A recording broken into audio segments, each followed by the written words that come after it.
오늘부터는 우리가 구약 사사기를 듣습니다. 사사기 강의를 시작하는데요. 여러분 오늘 1절을 보시면 우리의 예상과는 우리가 기본적으로 가지고 있는 사사기 하면 떠올려지는 이미지와 상당히 다른 것을 깨달을 수 있습니다. 솔직히 말해서 알았던 분이 별로 없었을 것이고 확 깨달아질 겁니다. 보세요. 여호수아가 죽은 후에 이스라엘 자손이 여호와께 여쭈어 이르되, 이렇게 사사기가 시작할 줄 몰랐죠. 대번에 여호수아가 죽은 후에 이스라엘이 여호와를 떠나니라, 모세가 준 율법을 떠나, 이렇게 시작할 줄 알았죠. 보세요. 이게 바로 우리가 허투루 읽었다는 거예요. 가볍게 읽었다는 거예요. 떠오르는 이미지 아주 뭡니까? 그 유명한 인물들 많죠. 기드온, 삼손, 입다, 드보라까지 이런 유명한 인물들 중심으로 그 사람들 그 큰 포스터가 말이죠, 눈에 이렇게 확 들어와가지고 있기 때문에 누가 그린 건 아닌데 우리가 사사기 하면 떠오르는 게 말이죠, 그런 장면 하나하나 이렇게 떠오른단 말이죠. 큰 포스터를 눈앞에 두듯이 그런 식으로 읽어왔기 때문에 사사기는 고작 해야 어떤 도덕적 교훈을 얻기 위해서 쓰여지는 경우가 많고, 비판하여 지그시 밟고 올라서기 위하여 쓰는 그런 쓰이는 말씀으로 우리가 활용하고 사용했던 때가 많습니다. 그런데 우리의 예상을 완전 뒤집었고 사사기의 첫 부분은요 굉장히 아름답습니다. 본받을 만합니다. 여호수아가 죽었답니다. 히브리식으로 여호수아지만 우리식으로 볼까요? 예수님이 죽었습니다. 예수님이 죽고 이 땅에 육체로 함께하지 않습니다. 그런데요 여호와께 여쭈었다 되어 있습니다. 보이지 않는 그분께 여쭈었습니다. 우리를 인도하였던 그분께 여쭈었다고요. 모세가 죽은 후에도 혼란스러운데 여호수아가 일어나니까 그나마 다행인데 이제 여호수아가 없습니다. 누구를 의지할까요? 그런데 이들이 흔들리지 않았습니다. 여호와께 여쭈어 이르되, 이스라엘 자손이 우리 가운데 누가 먼저 올라와서 가나안 족속과 싸우리이까? 멋지지 않습니까? 옛날에 가나안 정탐하러 올 때랑 완전 다르죠.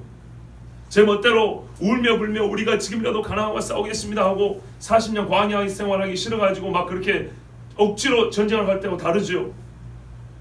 정말 하나님의 사람들의 모습으로 사사기는 그렇게 시작을 합니다. 자, 이 자체가 우리에게는 사뭇 충격적입니다. 우리는 사사기 정말 처음부터 끝까지 하나님을 왕으로 삼지 않는 모습만 다 기록되어 있을 줄 알았어. 근데 사사기는 그렇게 시작하지 않습니다. 말하자면 갈수록 타락한 겁니다. 갈수록 타락해서 어디까지 갑니까? 어디까지요? 물론 시간순으로 기록한 건 아니라 그랬어요. 좀 이따 다시 정리하겠지만요, 가나안하고 싸우라 했더니 형제하고 싸우는 지경까지 갑니다. 누가 먼저 올라가리까에서부터 형제끼리 싸워서 한 지파가 버리나 없어지기 일보 직전까지 갑니다. 여호와께 묻지 아니하고 자기 의를 내서서 묻지 아니하고 정리가 되죠. 여호와께 묻고 시작해서 여호와께 묻지 아니함으로 자기 지파 12지파 중에 한 지파, 즉 이스라엘의 온전성이 훼손되기 일보 직전까지 하나님이 막지 않으셨으면, 은혜를 베풀지 않으셨으면 완전히 없는 거나 매한가지입니다. 이스라엘은 12지파가 있을 때야 이스라엘이라 그럽니다. 이게 사사 시대를 우리가 말할까요? 관통하는 대주제입니다. 이스라엘 사람들이 각기 자기 속이나 오른들 해가고 왕이 없었다. 하나님을 왕으로 삼지 아니하였다. 그것을 어떻게 사사기는 그 자체로 보여주느냐? 여호와께 여쭙고 시작해요. 마지막에는 여쭈지 아니하고 스스로 피를 흘려 이스라엘을 스스로 없애는 지경까지. 이게 바로 사사시대입니다. 전체를 보여주는 말씀입니다. 자, 오늘 저는 생각보다 우리가 많은 편견을 가지고 있어서 사사시대 이 사사기를 비뚤어진 채로 가슴에 새기거나 또는 읽을 때마다 그냥 보이는 그대로 직선으로 보지 못하고, 빛은 휘지 않는 것인데 빛을 휘어서 이렇게 받아들이는 것처럼 하나님의 말씀을 휘어 보는 경우가 많기 때문에 지금 우리가 1절을 보다시피 우리가 정말 잘못 생각한 것이 많구나라는 걸 이제 짐작할 수 있을 것입니다. 그래서 사사기 전체를 오늘 1절부터 7절까지 읽은 거는 다음 시간 다시 이 본문을 가지고 이제 진짜 말 그대로 본문 분석을 하고 주의를 하고 여러분에게 말씀 전할 건데, 오늘 1절부터 7절까지는 바로 이 충격을 주기 위해서 읽은 겁니다. 사사기는 배역과 배신으로 시작하지 아니하고 하나님 말씀에 순종으로 시작했다는 겁니다. 가나안과 싸우라 그랬거든요. 몰아내라 그랬다고요. 바로 그 말씀에 순종으로 시작했다는, 우리가 기본적으로 갖고 있던 잘못된 편견을 깨뜨리는 그 목적 하나면 오늘은 사실 충분합니다. 이것이야말로 우리가 모든 성경을 볼 때 정말로 너무나 단편적인 지식이나 자기 생각대로 진짜 하나님 이스라엘의 왕이 없었던 것처럼 왕 없이 제멋대로 성경에 있는 그런 못된 습관을 가지고 있었다는 것을 우리가 분명하게 인식을 하고 깨닫기를 바랍니다. 자, 오늘 그래서 이제 사사기를 좀 더 바르게 읽고 듣기 위해서 준비하는 시간을 갖고자 하는데요. 우리가 보통 이런 일을 뭐 개관이라고도 하고 무슨 서론이라고 하기도 그러죠. 여호와 하나님이 이 사사기를 통해서 우리에게 주시는 말씀이 무엇인지 전체적으로 한번 훑어보는 시간을 갖도록 하겠습니다. 그리고 한 구절 한 구절 세밀하게 보면 이제 조금 더 그 내밀한 부분들이 깊은 하나님의 뜻이 보일 겁니다. 우리가 예전에 여호수아 읽을 때도 그랬죠. 한 지파가 땅을 분배하는 것도 하나하나 보니까 얼마나 재미있고 은혜가 되던가요. 오늘 말씀도 우리가 숲과 나무라 그런 것처럼 전체적인 윤곽을 한번 보고 온전한 마음과 생각으로 사사기를 들을 수 있는 준비를 하겠습니다. 첫 번째는요, 이미 지금 언급한 대로 오늘 본문 그대로 사사기는 배역으로 시작하지 않습니다. 여호수아서의 신앙과 연속성이 유지되고 있습니다. 오직 나와 내 집은 여호와만 섬기노라. 너희가 오늘날 섬길 자를 택하라. 그랬습니다. 그때 이스라엘 백성이 우리도 당신과 똑같이 여호와를 섬기겠다고 했었던 것이 분명합니다. 바로 그 신앙의 연속이 사사기에 이어지고 있습니다. 그렇습니다. 신앙은 한 방에 무너지지 않습니다. 그러나 무너지기 시작하면 솔직히 걷잡을 수 없는 게 현실입니다. 그러나 이렇게 신앙이 참 좋게 여호수아서의 신앙과 연속으로 사사시대 시작되고 있지만은 불완전한 순종입니다. 그리고 사명의 미완수, 우리가 다 알다시피 땅을 완전히 정복하지 못하고 가나안 사람들 다 몰아내지는 못했습니다. 그리하여서 이 부족분이 발생하는데요. 부족분은 아쉽다, 조금 안타깝다 이러지 않냐고 그 부족 부분이 이미 얻은 땅마저도 다시 빼앗기게 만드는, 결국에는 망하게 만드는 이유가 됐다는 걸 아셔야 됩니다. 신앙의 싸움을 했으면 끝까지 가는 것이지 가다가 멈추면 안일감만 못하여 이미 얻은 것까지 빼앗기게 됩니다. 이건 사사기가 보여주는, 또는 그 이후에 왕정시대까지 이어서 보여주는 하나님의 아주 엄중한 경고의 말씀과 같습니다. 우리가 대표적으로 하나 보면 사사기에 이게 땅을 나누지 않습니까? 이제 뒤에 보면은 그 각 지파가 원래 분배받은 땅이 있죠. 거기서 주요 성읍은 점령했을지 모르지만 전체 그 가나안 사람들을 다 몰아내지 못했어. 그래서 각 지파별로 막 싸움을 합니다. 근데 누구는 뭘 몰아내지 못하고 누구는 뭘 몰아내지 못하고, 그래서 그들 중에 가나안 사람이 살게 되었고, 힘이 강성해지면은 물 깃는 자와 나무 패는 자와 조공을 바치는 자로 삼았다, 뭐 이런 얘기 나옵니다. 그런데 어떤 경우는 그 몰아내지 못함이 커서, 그러니까는요 자기가 받은 그 땅이 있지요. 거기서 매우 요만큼만 차지하고 살아서 오히려 대부분이 가나안 사람이 차지한 거예요. 예를 들면 아셀 지파 같은 경우입니다. 그래서 아셀 지파는 성경에 뭐라 하냐면, 다른 지파 같은 경우는 조금을 몰아내지 못하기 때문에 가나안 사람이 므낫세 가운데 거하였더라 이렇게 되는데, 아셀 지파는 아셀이 가나안 가운데 거하였더라 이렇게 됐다. 이런 정도로까지 하나님의 말씀에 순종하지 못하고 두려워서 그 땅을 다 차지하지 못하는 미완수, 여기에 오히려 전체적인 이스라엘의 힘이 그래도 컸기 때문에 그런 데 살 수 있지만, 그 작은 지파로 볼 때는, 각 집별로 볼 때는, 우리가 전체로 교회로 볼 때는 신약하면 또 각 집별로 볼 때는 차이가 있는 것처럼, 아셀 지파는 성경에 분명히 그들 가운데 가나안이 조금 거하는 게 아니라 너희가 가나안 속에 거하는 것과 같다 이렇게 말씀했다고요. 이스라엘이, 우리가 몇 주 전에 바벨론 이야기 했잖아요. 이스라엘이 바벨론화 되는 데는 여러 가지 이유가 있었지만은 결정적으로 마귀가 놓칠 수 없는 기회가 있었다고요. 이스라엘 바벨론 중에 산 적이 있었다고요. 그렇죠.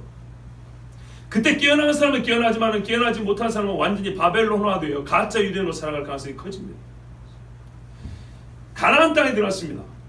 동방신이 가득한 곳에 들어갔습니다. 철저하게 승리하든지 완전한 패배든지 둘 중에 하나입니다. 시간이 좀 걸릴 뿐이지 결말은 이쪽이든 저쪽이든 나게 되어 있습니다. 자, 이래서 거의 시간이 천년 가까이 흘렀을 때 어떻게 됐습니까? 이스라엘이 패배로 드러났습니다.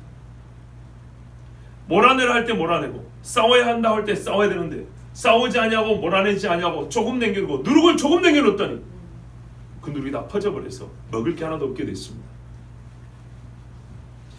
자, 이 일에는 가나안 사람, 즉 이제 이스라엘 사람이 사역을 미완수하자 가나안에게 오히려 먹히는 꼴이 됐지요. 이 일에는요 가나안의 강함이 이유가 아니었습니다. 잘 보세요. 주체는 누구냐면 이렇게 일하신 주체는 하나님입니다. 이스라엘이 가나안을 몰아내지 못하자 1차적으로 가나안에게 잘한 것이 아니고 하나님의 말씀을 거역한 겁니다. 그래서 하나님이 가나안을 통해서 또는 주변 나라를 통해서 이스라엘을 벌하고 징계합니다. 이런 일이 이제 반복되는 게 우리가 흔히 알고 있는 사사기의 패턴입니다. 자, 뭐 앞으로 할 얘기가 많으니까 이제 자세히 보면서 그런 것도 계속 보기로 하고요. 여호수아서의 신앙의 연속으로 시작되는데 뒤로 가면은 사무엘서 전반부에 사사 시대의 일부분이 기록이 되어 있습니다. 유명한 인물이 누가 있습니까? 한나가 있죠. 엘리 제사장과 한나입니다. 그렇죠? 이미 사사기 말미에 보면은 제사장 집안의 타락상이 나옵니다. 엘리 집은 어떤 의미에서 거기에 그냥 결과물일 정도입니다. 그런데 사사기 내내 보면은 오히려 하나님을 잘 섬기는 사람은 평민들 중에 있습니다. 그 무명한 평민이 유명한 제사장보다 훨씬 더 뛰어난 신앙을 갖고 있지요. 그리고 하나님께서는 왕정시대를 준비하면서 선지자를 세우셨죠. 왜 선지자가 중요한가? 선지자에 관하여 또 설교한 적이 있습니다. 자, 이스라엘이 사사시대를 지나서 왕정시대로 지나갈 때 하나님은 그 다리와 같은 역할 사무엘을 세우셨는데 이 사무엘 시대까지가 사사시대입니다.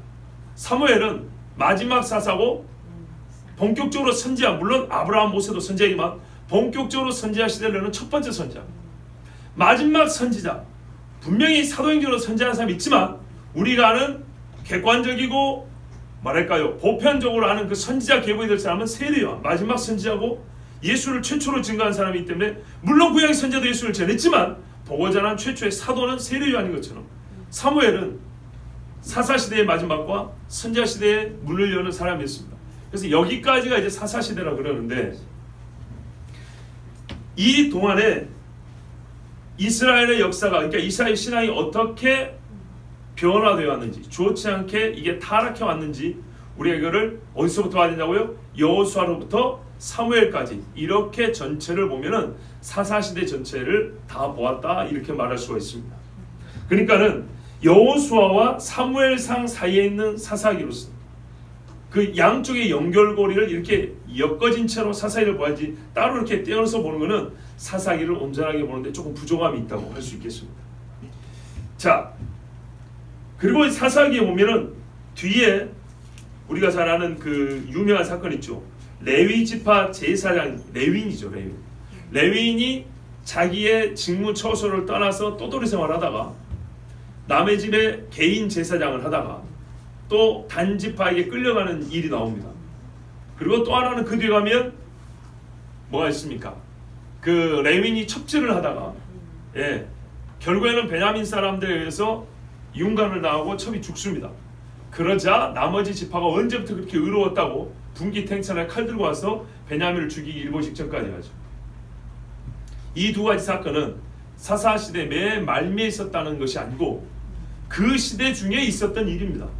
그래서 비유를 하자면 수박을 가운데를 툭 자르면은 그 단면을 보면 이 수박 전체에 익은 정도를 알 수 있고 당도를 알 수 있는 것처럼 이 두 가지 사건을 보면 중간중간에 무슨 사사 안 봐도 맨 뒤에 있는 이 두 가지 사건만 보면 이 400여년간의 시간 전체를 다 보는 것과 같다 그랬습니다. 물론 이거는 시간이 갈수록 타락의 정도도 더 심해졌겠지만 처음부터 그 지경은 아니죠. 벌써 1장은 그렇지 않지 않습니까?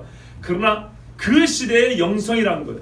그 시대의 신앙 정신이라는 것이 어떤 것인지는 이 마지막에 두 가지 사건이 단적으로 보여준다고 했습니다. 그리고 이 단적으로 보여준 데서 우리는 그 시대를 거스르는 사람들의 위대한 신앙을 또 발견한다고 했습니다. 바로 그와 같은 시대에 살았던 사람이 누구냐 하면 룻, 보아스, 한나 이런 사람들이었습니다. 특별히 이 마지막에 보면 레위인의 첩질과 보아스의 결혼은 아주 대비되는 사건이라고 했습니다. 제사장 레위인조차도 율법을 어기는 것을 물마시듯이 하는 그런 시대에 저 시골에 보아스가 베들레헴에서 유력해 봐야 그래 봤자 총동네입니다. 그런데도 철저하게 율법을 따라 결혼을 합니다. 율법대로 합니다. 그런 식으로 사는 사람이 없다고 그랬습니다. 누가? 제가 여러 번 말씀드렸어요. 우리가 일반적으로 신앙생활 할 때 경건의 정도를 결혼식으로 따져본 사람은 별로 없더라. 예배 시간에 태도를 보고 헌금하는 걸로 보고 이런 걸로 보지, 그 사람이 누구와 어떤 방식으로 어떤 절차를 거쳐서 결혼했느냐를 가지고 그 사람의 신앙과 경건성을 따지는 사람은 없습니다. 사사시대 누가 그걸 신경 씁니까? 누가 그걸 신경 쓰냐고. 그 베들레헴에 살았던 나오미 집안이 어떻게 했습니까? 저 멀리 모압 땅이었고 제 멋대로 살았습니다. 아무도 그거를 나무라지도 않고 신경 쓰지도 않습니다. 그런데 깨우치고 돌아와가지고 보아스 앞에 갔을 때 보아스는 과연 정말 멋진 사람이었어요. 그 나이는 중년의 아저씨입니다.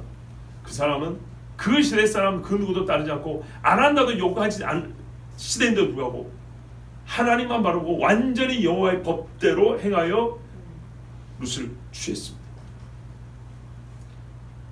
이것이 한편으로는 암흑의 시대지만 우리가 소망을 가질 수 있는 이유였습니다. 하나님이 포로기만 남은 자를 남겨둔 게 아니고 이때도 남은 자를 남겨두셔서 누구를 통해서든지 하나님이 역사를 이루지만은 그 일을 하실 만한 사람들을 남겨둡니다. 이것을 우리가 봅니다. 마지막 시대도 마찬가지입니다. 다 타락하고 다 더러웠다 할지라도 그 중에 하나님은 반드시 한 사람을 남겨놓습니다. 예레미야도 그렇지 않습니까? 그 앞에 살았던 시대 왕들 아주 신앙교육을 제대로 하지 못했던 시대입니다.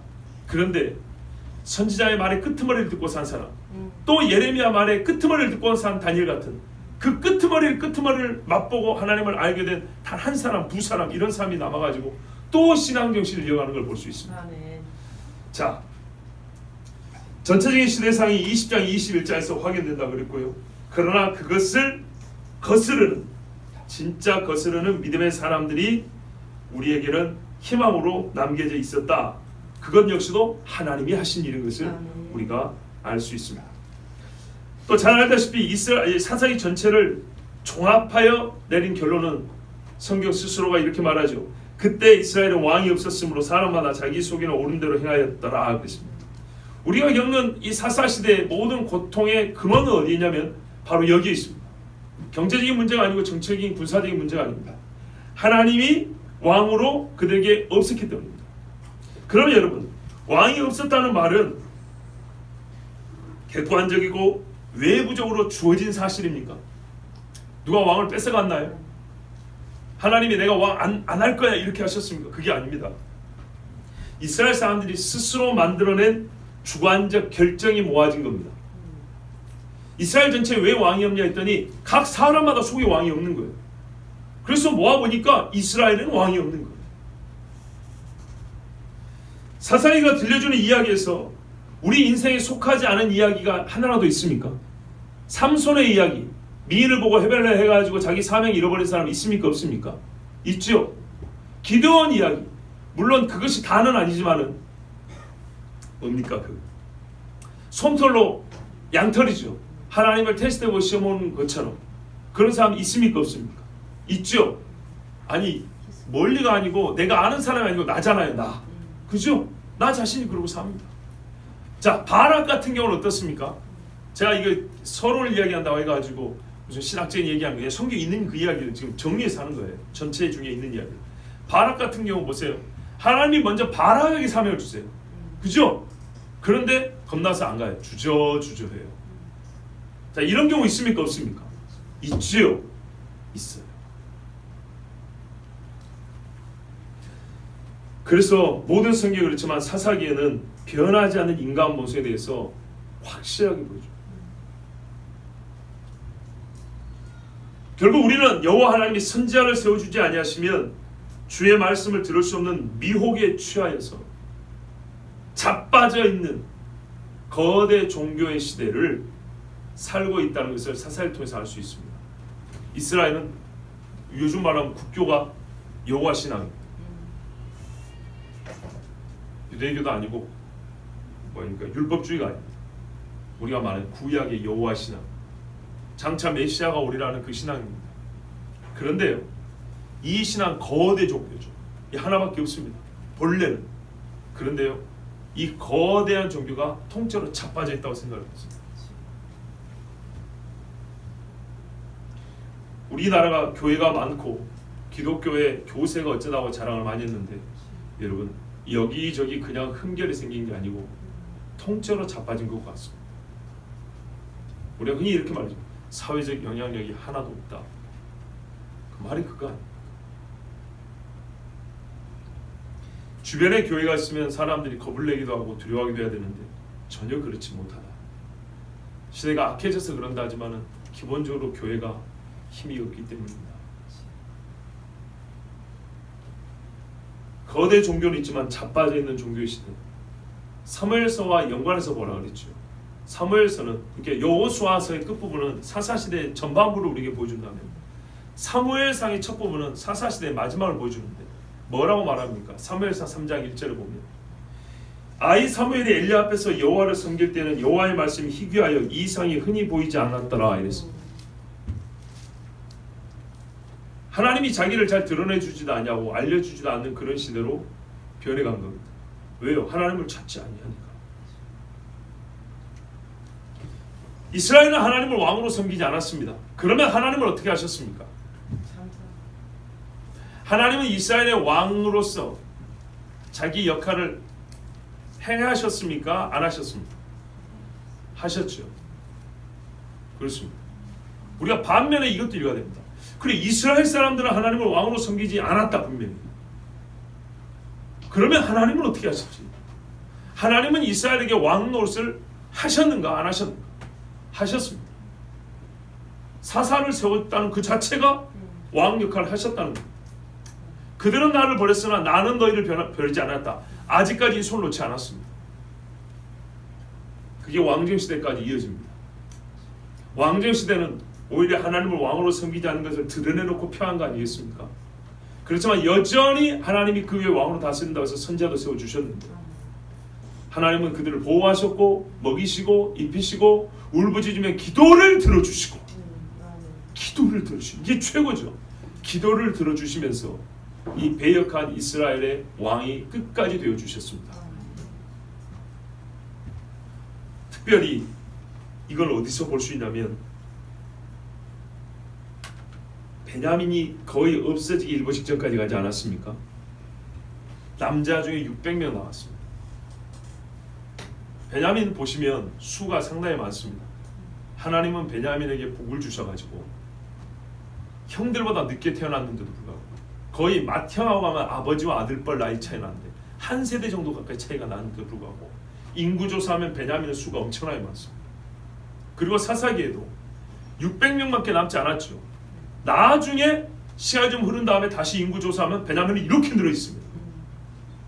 하나님이 얼마나 복을 줬는가 모릅니다. 그런데요, 어쨌든 그 사건에서 베냐민은 없어질 뻔했습니다. 만일에 하나님이 손을 집어넣어서 간섭하지 않으셨다면 베냐민은 끝난 겁니다. 이스라엘은 없어지는 겁니다. 하나님이 라헬의 아들 중에 요셉을 잡아주지 아니하셨다면 형들에서 요셉은 죽는 겁니다. 우리가 요셉이 살아간 데서는 하나님의 손을 보면서 베냐민 지파가 없어지기 일보 직전에 그들이 살게 된 것은 하나님의 손을 알지 못한다. 이건 우리 눈이 어두운 겁니다. 하나님이 베냐민을 살려주셨습니다. 그 이름이 뭡니까? 슬픔의 아들입니까? 오른손의 아들입니까? 하나님께서 베냐민을 살려주셨는데 그 이후에 베냐민은 어떻게 됩니까? 가나안 이 사사기에는요, 패역한 중에 참 우리 신약적인 신앙의 여러 양태들을 모습들을 보여주는데 회심자의 모습을 볼 수 있다면 베냐민입니다. 베냐민 자체가 무슨 뭐 우리가 회심을 하고 회개했다 이런 말이 있는 게 아닌데, 하나님 모형적으로 볼 때 베냐민은 거의 없어지기 일보 직전에 구함을 받은 사람입니다. 그 후에 베냐민은 어떻게 합니까? 남유다와 북이스라엘이 갈릴 때 우리 여호수아 때도 봤죠. 어디 편을 들죠? 어디 쪽으로요? 그렇죠. 유다에게 갔어요. 어깨를 나란히 했다. 유다에게 갔어요. 놀랍지 않습니까? 자기 친형입니다. 에브라임과 므낫세, 요셉 지파죠. 자기 친형인데도 불구하고 친형한테 붙지 아니하고 유다에게 붙었어요. 왜 그랬을까요? 물론 베냐민이 그들 중에서 무슨 얼마나 신앙이 좋았겠습니까마는 하나님은 알지 못하고 대제사장 가야바를 통해서 진리를 말하기도 하신 것처럼 이 베냐민의 선택에서는 그들의 신앙이 아주 탁월하지는 못했을지라도 뭔가 우리에게 놓치지 말아야 될 영적 시사점이 있는 겁니다. 그는 충분히 북쪽에 붙었으면 더 이루었을 겁니다. 그런데 그러지 않았어요. 하나님은 베냐민 지파에 속한 예루살렘을 유다에게 주기로 하셨기 때문에 그러셨을 겁니다. 하나님의 작정은 그렇지만은 베냐민은 그것을 알든지 모르든지 자기들은 자기들 나름대로 결정한 것인데 그들은 어떤 영문인지 유다에 붙게 하셨습니다. 근데 이것들을 우리가 조금 더 거슬러 올라와 보면 베냐민이 겪었던 사건이 무엇인가? 그들이 경험한 일이 무엇인가? 그들 죄로 말미암아 죽기 일보 직전에 살아난 이 한 가지 체험. 철없는 사람이 이걸 아무렇지도 않게 넘길 수 있지만 여러분 우리나라 사람도 그렇지만 히브리 사람들은 훨씬 더 역사적인 사람들입니다. 역사를 잊지 않으려고 하는 사람입니다. 역사를 잊는 순간 신앙도 잃어버립니다. 그렇다면 그때의 사건을 잊지 않았다면 조금 더 영적으로 사고하는 법을 다른 형제들에 비해서는 더 배웠을 가능성도 있습니다. 물론 이건 추정이지만 후에 일어난 일을 볼 때 아마 이때의 사건이 중요한 판단의 그러니까 근거가 되지 않았을까 이렇게 생각해 볼 수 있습니다. 자, 사무엘상 아까 읽어드렸는데 3장 2절 3절을 보면 그렇게 여호와의 말씀이 희귀하고 이상이 보이지 않던 때에 엘리의 눈이 점점 어두워서 잘 보지 못하는 그때에 그가 자기 처소에 놓고 사무엘입니다. 하나님의 등불은 아직 꺼지지 않았으면 이거거든요. 하나님의 등불이 아직 꺼지지 않았어요. 하나님이 끄지 않으면 안 꺼지는 거예요. 상한 갈대를 꺾지 아니하시고 꺼지 않은 심지를 끄지 아니한다 그랬어요. 하나님의 궤에 있는 여호와의 전 안에 누웠더니 여호와께서 사무엘을 부르시는지라. 자, 이거는 사무엘의 개인적인 경험이지만 하나님께서 그동안에 사무엘까지 오기까지 이스라엘의 등불을 끄지 않으셨잖아요. 그래서 우리가 보는 겁니다. 바로 그 중요한 사건 중에 하나가 베냐민을 없애지 아니하고 붙들으셨다는 겁니다. 즉 하나님은 왕으로서 이스라엘을 다스려 주셨습니다. 그 다음에 이거는 조금 제가 좀 생각해 본 문제인데 사사기까지 읽으면 우리는 이후에도 물론 읽게 되겠지만 창조부터 지금까지 역사의 한순간도 성경은 놓치지 않고 있다는 것을 알 수 있습니다. 한 기간도 생략하지 않습니다. 짧게 기록하고 길게 기록하는 수는 있어도 좀 깊게 말하고 좀 얕게 말하는 수는 있어도 한 기간도 생략하지 않습니다. 아브라함부터 아담부터 노아, 아브라함, 그죠? 아브라함의 족보 쫙 이야기하죠. 그리고 애굽의 종살이 출애굽하고 약속의 땅에 들어오고 사사시대 한 400년 가고 왕정시대 또 몇백 년 가고 포로기 겪고 오고 돌아와서 다시 성전 짓고 그죠? 선지자 말라기까지 한 시기라도 성경에서 빼먹은 곳이 있습니까? 없습니다. 이 사사기를 읽으면서 다시 한번 그 고민을 해봤습니다. 솔직히 말해서 별로 그렇게 좋은 이야기 많이 없잖아요. 겨우 표현하자면 우리식으로 표현하면 겨우 그냥 숨쉬고 살아온 정도밖에 아니잖아요. 그렇죠? 왜 가나안을 아예 몰아내지 못하고 같이 붙어 있었으니까 예? 기관지나 폐에다가 이거 병을 하나 들고 겨우 숨쉬고 그거 똑같은 거잖아요. 근데 뭐가 이렇게 중요하다 이거를 하나도 안 놓치고 다 기록해 놨을까? 말 그대로 역사인데 이 역사를 우리가 왜 굳이 알아야 될까? 왜 하나님은 역사를 기록해 놓았을까? 한편 이런 오해도 있지 않습니까? 왜 우리가 이스라엘 종교를 믿어야 되냐? 왜 우리가 이스라엘의 역사책을 보고 그것으로 신앙의 전거로 삼아야 되냐? 이런 이야기도 있지 않습니까? 고민이 됩니다. 왜 하나님은 이 사사기 같은 사실 이거는 그냥 간단히 넘어도 좋을 것 같은데 모범이 되는 사람들만 기록하면 좋을 것 같은데 왜 굳이 사사기 이야기를 20장 넘게나 이렇게 기록해 놔가지고 별로 좋지 않은 이야기 여참 우리 애기들 배울까 싶어 걱정인데 누가 삼손 같은 새끼가 일어날까 걱정인데 이런 어른들도 있어요. 그죠? 자 여러분 구약 성경은요 창조부터 역사의 어느 한 시대도 생략하지 않고 정리한 결론만 내려준 요약뿐이 아니라 그 시대의 단면들을 보여주는 실제 사건들을 반드시 하나 이상은 기록해 놓고 있습니다. 왜 하나님은 이런 방식으로 성경에 기록하여 주셨을까요? 역사책이라는 오해를 받을 수 있음에도 불구하고 왜 이 역사적 서술을 하셨을까요? 우리가 일찍이 누가복음을 보면서 신앙의 언어와 역사 언어가 함께하여 진리를 말한다 그랬습니다. 역사는 그 정의상, 정의의 본질상, 역사가 뭐냐 할 때 정의의 본질상 실제 사건이야 합니다. 가장 기본 요소는 실제 사건이야. 또한 실제 사건이지만 여러분 동해바다에 헤엄쳐나온 오징어는 역사적 사건을 우리가 기록할 일이 없습니다. 근데 그 중에 오징어 한 100m짜리가 있어가지고 지난해 여기선을 침몰시키면 그러면 역사적 사건이 되죠. 실제이지만 인간에게 유의미한, 우리 인간의 삶에 유의미한 실제 사건일 때 우리는 그것을 역사라고 부르고 기록을 합니다. 역사적 가치를 인정합니다. 창조 이후에 인간에게 실제 발생했고 인간이 실제로 살았습니다. 제가 왜 이걸 구분하냐면 우리가 주체 대상은 있지만 하나님이 우리에게 주도적으로 임하시고 주권적으로 행하시는 어떤 그런 일도 있죠. 초자연적 일도 있기 때문에 우리 인간에게 실제 발생했고 인간이 실제 살았으며 가장 유의미한 사건들의 집합이 구약 성경에 기록되어 있습니다.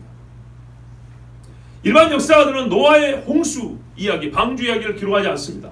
그토록 의미 있는 이야기가 없건만 그러나 성경 그 사건을 가장 유의미한 사건을 우리에게 기록합니다.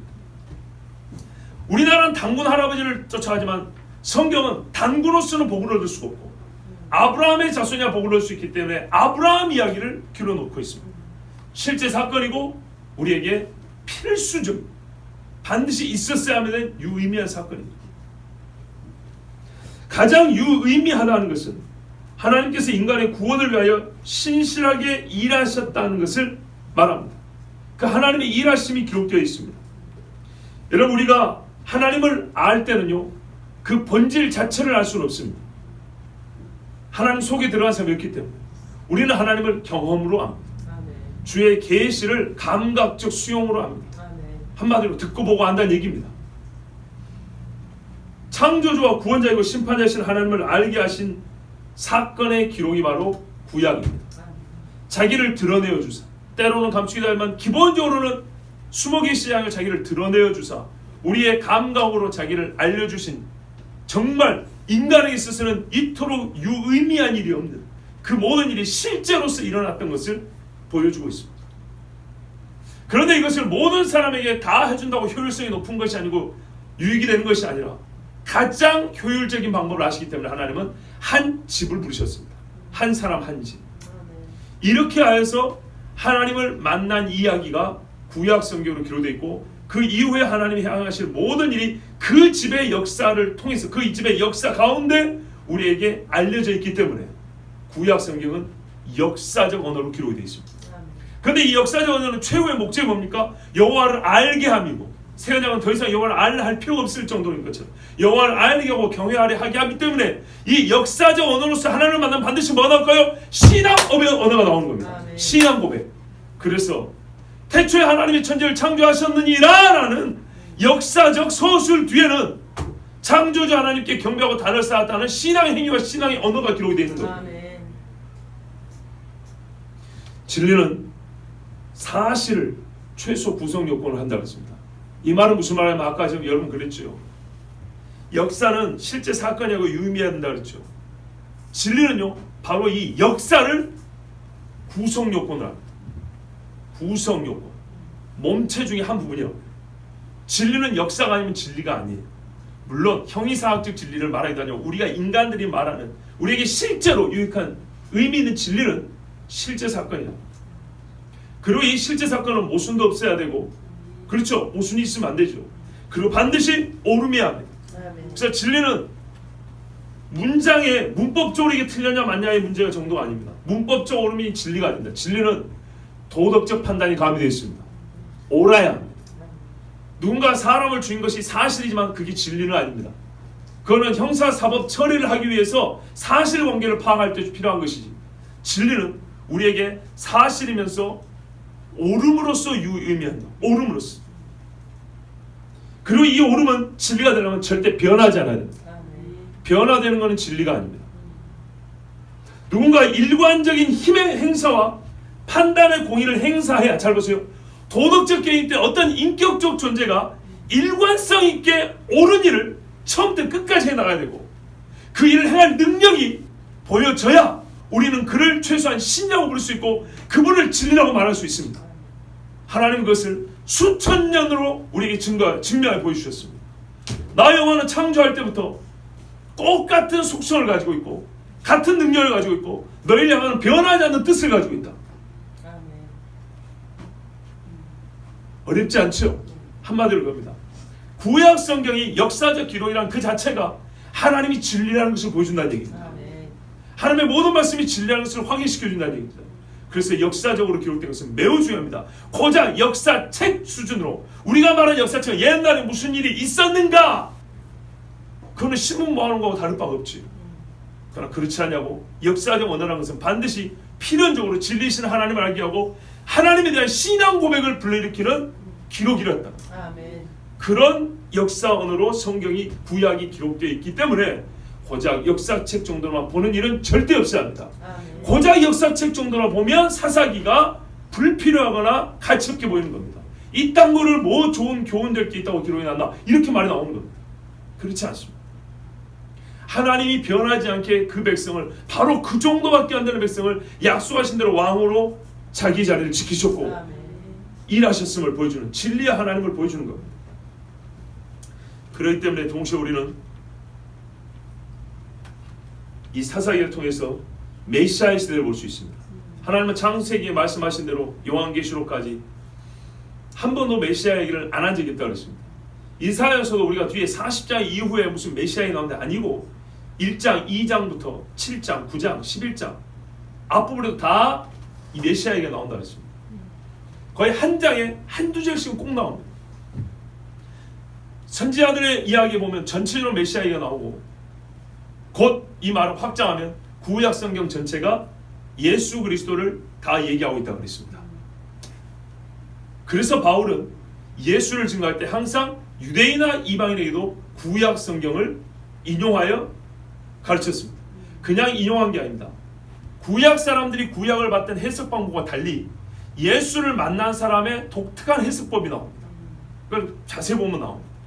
그것은 왜 그러냐면 곧 우리가 보는 문법적 읽기 더 깊은 곳에 우리가 조심해야 돼. 영해는 아닌데 진짜 성령의 눈으로 보면 메시아가 그 속에 곳곳에 숨겨 있다는 것이, 또 메시아의 몸된 교회가 곳곳에 숨겨져 있는 것이 보이기 때문입니다.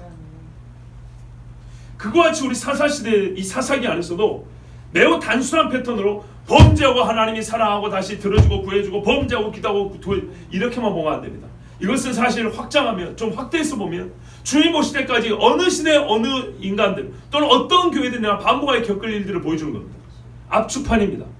그래서 최종적으로는요, 보십시오, 메시아가 오기 전까지 일이 반복될 수밖에 없다는 겁니다. 그러면 메시아가 오기 전에 일이 반복되는 동안에 갈수록 어떻게 됩니까? 더욱 타락하고 더욱 변질되고 더욱 악해지죠. 자, 더욱 악해지는 그 끄트머리에 우리가 이제 누구를 기다리죠? 기다리는 게 아니라 누구를 마주할 수밖에 없다고 생각하고 있습니까? 적그리스도죠. 맞죠? 예, 적그리스도를 마주할 수밖에 없다. 이거 다 알고 있습니다. 그리고 구약 성경이나 신약에 보면 적그리스도적 예표적 인물들이 많이 있는데 사사기 안에도 있습니다. 사사들은 표현하자면 부분적이고 유한한 메시아의 모형들이라고 볼 수 있습니다. 그런데 간혹 가짜 사사가 있습니다. 표현하면 적그리스도의 표현을 빌렸으면 적사사, 반사사, 이런 인간도 한두 명 있습니다. 예를 들면 아비멜렉인가요? 기드온의 아들이 있어요.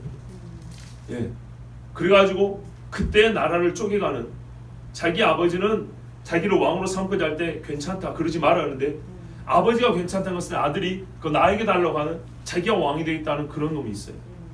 표현하자면 이 사사시대 전체가 주님 오시기 직전까지를 신앙 전체를 요약하는 것과도 볼 수 있다면 우리는 적그리스도의 모형도 여기서 찾아볼 수 있습니다. 동시에 주께서 부른 이 사사들, 우리 신약으로 보면 사도와 같은 사람들인데 이 사람들이 어떻게 자기 소명과 사명을 받아들이고 감당해야 되는지 자세를 또한 볼 수 있습니다. 특히 선교사들도 마찬가지죠. 사사들이 부름받을 때 모양이 가지각색이죠. 사명을 감당함에도 여러 가지 모양을 볼 수 있죠. 우리는 그 가운데 사람마다 차이가 있어 이렇게 끝내버리면 안 됩니다. 그 중에 보다 나은 것이 무엇이었던가, 그들의 사사로 부름을 받지만 허물이 무엇이고 부족한 것이 무엇인가를 통해서 우리는 교훈을 얻어야 되는 것이지, 그냥 사람들이 다 그 모양에서 이렇게 오면 별로 유익이 없게 있는 것입니다. 자, 여기서 이제 한 두 가지 남았습니다, 여러분. 사사는 누가 세웠습니까? 하나님이 세웠죠. 믿습니까? 뭘 보고 세웠을까요?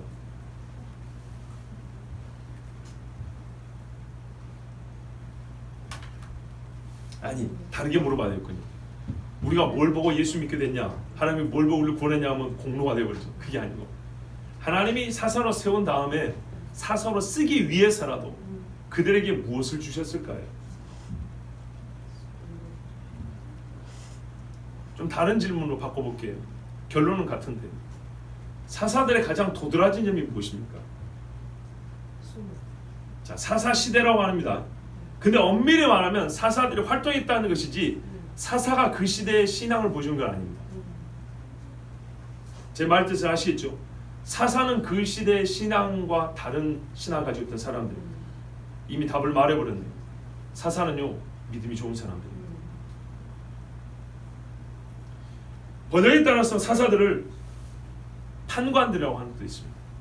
그래서 저 기장이나 카톨릭 쪽에서는 사사기라 하지 않고 판관기 그럽니다.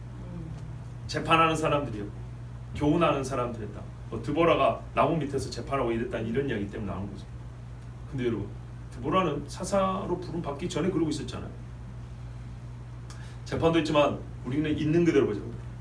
사사기에서 도드라진 사사들의 사역은 전쟁입니다. 전에도 말씀드렸죠. 어렵게 볼 필요 없습니다. 분명히 전쟁입니다.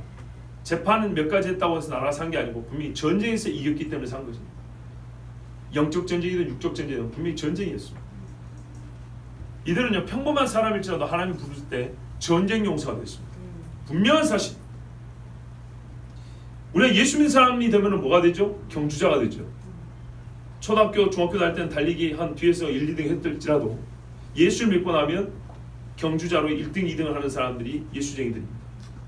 군대 한번 안 갖고 여자분들은 군대를 가지고 총 들어본 적 있지만 성경에 분명히 군사라고 그랬습니다. 사사로 부른 사람들은 그 직업이 뭐고 출신 성분이 어쨌든 간에 전부 다 하나님께서 예전에 생각도 못했던 전쟁 용사를 썼어요. 깜짝 놀랐죠. 양이나 치던 사람, 타장이나 하던 사람들, 애기 데리고 오르르 달리면서 집에서 숨어 살던 사람들이 갑자기 강한 용사가 된다는 것은 정말 누구도 생각지 못했던 거죠. 그들이 앉아서 나무 밑에서 판단한다는 것보다 전쟁에 앞장서서 장군이 된다는 훨씬 더 기가 막힌 기적입니다. 기적. 그런 일이 있었습니다. 그런데요, 이 일을 하기 위해서 반드시 필요한 것은 그 전에 어쨌든지 몰라도 부름받은 이후에 그들의 속에는 뭐가 있어야면 믿음이 있어야 합니다. 우리는 사사를, 우리가 지금 자꾸 사사시대라는 우리가 이제 공용화된 제가 이름을 쓰기를 하는데, 이 시대는 말이죠, 사사들이 사였기 때문에 사사시대로 하지만 사사시대의 그 사사가 그 시대의 믿음을 보여준 건 아니라는 걸 분명히 아셔야 됩니다. 그들도 보잘것없는 믿음이었지만 사사라고 부름을 받은 이후에는, 드보라는 그 전부터 믿음이 있었지만 그 중에 어떤 이는 사사로 부름을 받은 이후에는 다 같이 믿음이 있는 사람들이었다는 걸 아셔야 됩니다. 제 말이 의심스럽습니까? 성경을 읽어드리죠. 내가 무슨 말을 더 하리요? 기드온, 바락, 삼손, 입다, 다윗 및 사무엘과. 보세요. 기드온, 작은 자라고 하나님 앞에 양털 뭉쳐갖고 테스트했던 사람이죠. 입다, 우리가 보통 입다를 어떻게 씁니다? 하나님 앞에 서원 함부로 하면 안 돼, 이럴 때 쓰는 사람이죠. 근데 성경은 다르게 말한다. 누가 서원 문제를 가지고 입다를 거론하냐? 입다의 믿음을 보라 그럽니다. 삼손, 미인계에 넘어가서 조심해야 돼. 여자 조심해야 돼. 물론 조심해야죠. 그렇지만 성경이 1차로 말하는 거는요, 삼손의 믿음입니다. 저도 솔직히 삼손이 믿음이 보입니다. 마지막에도 어떻게 하는가 보세요. 우리는 이거 한다. 유한합니다. 유한한 인간으로서 죄를 짓습니다. 그렇다고 합리화되지 않습니다. 죄값은 반드시 치러야죠. 눈도 뽑히고 머리털도 밀리고 재주 부리고 곰처럼 사람 앞에 우스꽝스럽게 조롱거리가 되고. 그렇지만 여러분, 성경은 말합니다. 기드온, 바락, 여인 드보라보다 못해가지고 뒷공문에 쫓아다녔던 사람, 이렇게 보지 말라는 겁니다. 믿음의 싸움 어떻게 본다고요? 거기서 그 다음을 보라 그랬잖아요. 믿음을 보라고. 기드온, 바락, 삼손, 입다, 이 사람들을 다윗, 사무엘과 병렬 관계로 놨다고요. 점 찍고 다윗 및 사무엘 이렇게 놨다고. 다윗과 사무엘은 얼마나 위대한 사람입니까? 자, 여러분 말씀드렸죠. 히브리서 11장에 그 믿음장에 다윗, 사무엘은 공적이 그 믿음의 역사가 기록도 안 됐고 이름 한 글자로 이름 하나 언급하고 넘어가 버린다고. 그런데요, 이름은 기록되지 않지만 히브리서 안에는 그 행위가 한 줄 두 줄씩 기록된 사람, 오히려 모세의 부모 같은 경우도 있다. 말하자면 우리가 생각하고는 다른 것들이 있다 이 말입니다. 하나님은 믿음을 평가할 때 우리가 보편적으로 갖고 있던 글에 쓰기에 분량, 누가 많이 기록되어 있냐, 누구 이야기가 많이 있냐, 물론 그것이 다 의미는 있지만은 절대적으로 그런 걸 가지고 그 사람들의 믿음을 판단할 건 아닙니다. 자, 어쨌거나 기드온, 바락, 삼손, 입다, 이 사람들 다윗과 사무엘과 선지자들의 일을 말하려면 내게 시간이 부족하려다. 그들은 보세요, 이 별원 사사들 중에서도 참 이 사람들 본받으면 안 돼 하는 일을 한 가지씩 한 이 사람들 일부러 기록해놨다고. 일부러. 이 사람들도 그들은 믿음으로 나라들을 이기기도 하며 의를 행하기도 하며 약속을 받기도 하며 사자들의 입을 막기도 하며, 요게 믿음이에요. 요 일을 행했다는 거예요. 나라들을 이기기도 하며 사자들의 입을 막기도 하며 불의 세력을 멸하기도 하며 칼날을 피하기도 하며 연약한 가운데서 강하게 되기도 하며 전쟁에 용감하게 되어 이방 사람의 진을 물리치기도 하며. 아멘. 이 말씀이 바로 이 사람들을 설명하는 말이에요. 이 말씀이 바로 행위가 없으면 믿음이 중요하는 건데 이들의 믿음을 드러내주는 행위예요. 사사요, 믿음 있는 사람들. 이거를 확실하게 알고 보셔야 됩니다. 절대로 어떻게 나와요? 믿음 있는 사람들. 그 믿음이 있었기 때문에 여러분, 칼이 눈앞에 화살이 나오는데 그걸 뛰어나갈 수 있는 거예요. 그래서 여기서 오해를 하나 풀고 우리가 들어야 됩니다. 우리가 가끔 보면 말이죠, 사사기에 기록 분량이 매우 적은 사사들이 있어요. 뭐 아들을 몇십 명을 낳았네, 딸을 얼마를 낳았네, 뭐 아들들이 노새를 타고 몇십 명이 이렇게 막 다닌. 이 사사는 낳고 퍼먹고 새끼 낳고 퍼먹고 이러고 죽은 사사라고. 이렇게 여러분 삶을 사명을 말이야 이렇게 무의미하게 불성실하게 살고 죽으면 안 돼, 이런 소리 들어보셨죠? 이런 고정관념 내지는 편견 지금부터 지우세요. 지우시라고요. 그거는 하나님 말씀이 아니에요. 사사시대의 생활상을 보면은 애를 낳을 수 있는 생활이 됩니까? 안 되죠. 자, 광야 이야기 했잖아요. 요즘 같은 시대는 뭐가 안 되고 먹고 살기 위해서 애를 못 낳는다 그래요. 광야는요, 뜨거운 물이 있어요, 예방주사가 있어요, 뭐가 있어요. 근데 수가 어쨌다고요? 불었다고요. 20세 이상으로 다 죽었기 때문에 상한선이 40년, 상한선이 정해져 있다고요. 연령의 상한선이. 그런데도 말이죠, 인구가 똑같아요. 즉 가임 여성 수가 확 줄었는데도 불구하고, 환경은 그렇게 악한데도 불구하고 처음에 민수기 1장에 셀 때나 뒤에 20몇 장에 셀 때나 똑같아 60만이라고요. 하나님이 복 주셨다 그랬죠. 마찬가지입니다. 이 사사들이 살던 시대는 요즘 말로 말하면 먹고 살기도 힘들고 자녀들 낳기도 힘듭니다. 그런데 그 많은 자녀를 낳았다는 것은 개인적인 욕심으로 보면 안 됩니다. 우리가 말하는 배경과 조건이 그렇게 되지 않으면 불가능한 이야기. 하나님께서 분명히 그 사사라는 그 사람을 통해서 뭔가 이 지경에 평안을 주셨기 때문입니다. 애를 낳는다고 전부 다 노새를 태울 수 있습니까? 누가 노새 한 마리 공짜로 줍니까? 아니죠. 여호와께서 그 집에게 본래부터 재물을 줬건 어쨌든 간에 기본적으로 환난과 고통 중에는 그런 일이 불가능합니다.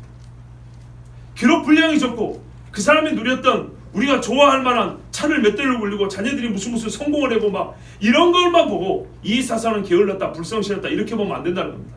성경은 기본적으로 사사로 부른 사람들은 하나님이 그들을 쓰셨고 쓰실 때 믿음을 동반하여 주셨다는 것이 확실함으로 절대로 그 짧은 기록과 그들이 누렸던 복을 가지고 그들은 불성실한 사사고 사사 직무를 게을리한 사람들이고 이렇게 보면 안 됩니다.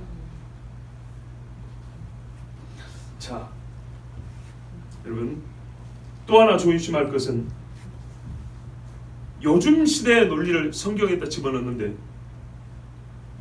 소수자 중심 성경에서 또한 어떤 게 평등 논리. 봐봐, 여자 사사도 있잖아, 왼손잡이도 있잖아, 그죠? 약한 사람도 있고 강한 사람도 있고 약한 사람도 있잖아.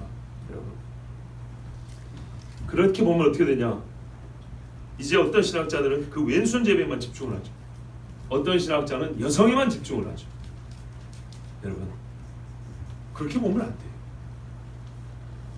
그가 왼손잡이든 여성이든 또한 소위 말하는 주류 지파에 속한 사람이든 저 변방에 있는 집의 아들이든 간에 하나님의 주권적 선택, 그죠?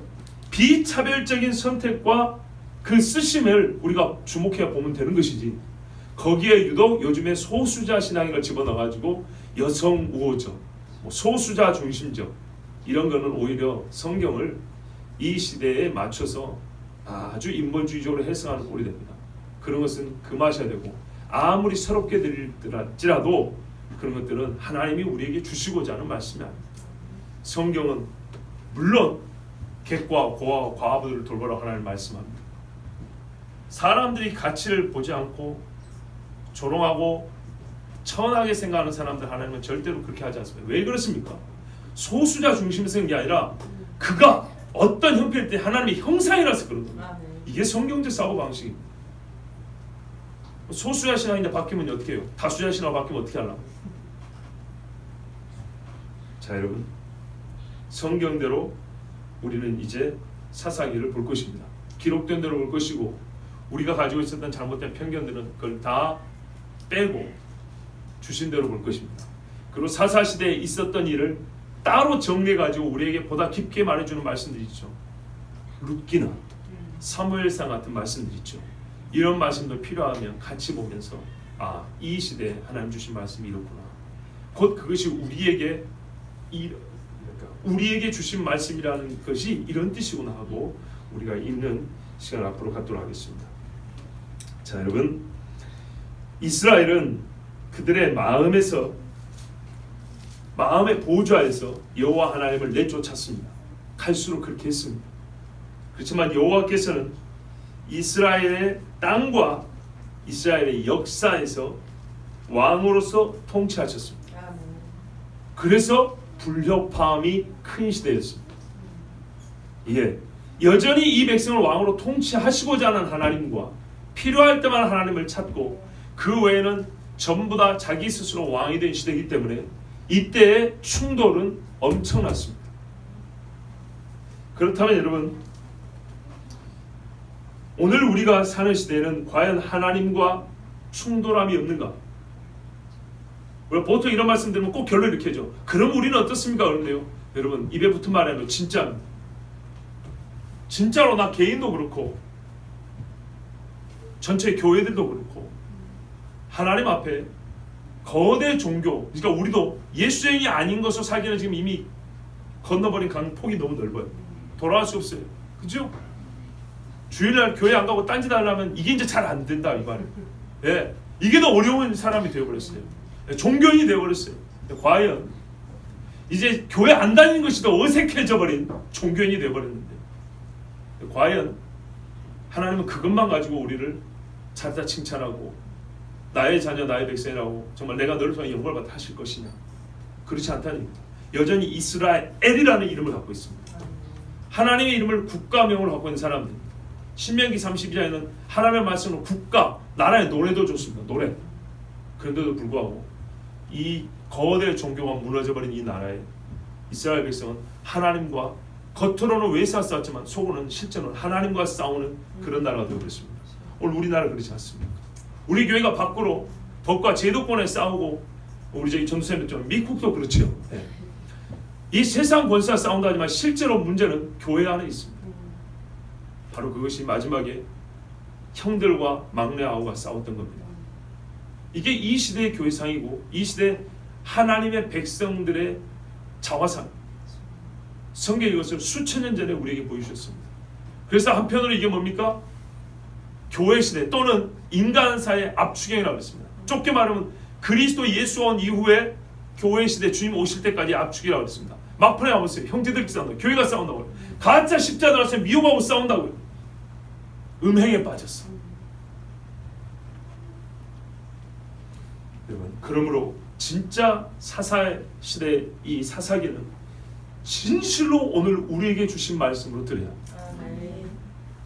바울과 스데반이 했던 훌륭한 사역은 이것이었습니다. 구약 성경과 구약에 있던 사건을 하나의 교훈으로 받아들이지 않고 바로 오늘 우리에게 주신 것이라 이렇게 해석한 겁니다.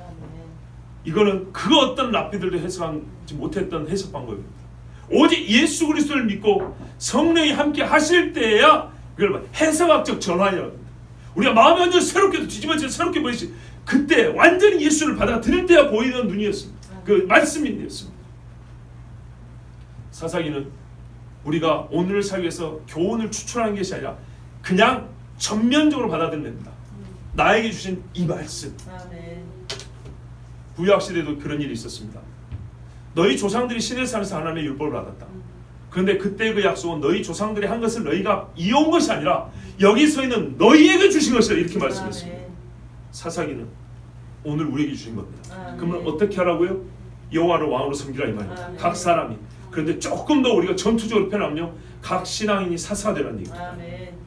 이 시대를 본받지 말고 그 세대의 믿음 수준에 머물러 있지 말고 그들이 똑같은 사람들 중에 부름을 받은 사람이잖아요. 부름을 받았다면 어떻게 살라고요? 거스라는 얘기입니다. 사사로 살라는 얘기입니다. 바락처럼 주저하지 마라. 그러나 끝내 그도 어떻게 하나님은 믿음의 사람을 인정해 주셨죠. 예, 늦더라도 돌아오는 그렇게 해서라도 어떻게 살라는 얘기입니까? 믿음의 사람으로 살라는 얘기입니다. 사사로 사십시오. 사사기를 읽는 이유는 우리가 지난 수련회 때도 사도의 시대를 살게 하옵소서 사도처럼 사는 것처럼 사사기를 읽는 이유는 사사처럼 살기 위함입니다.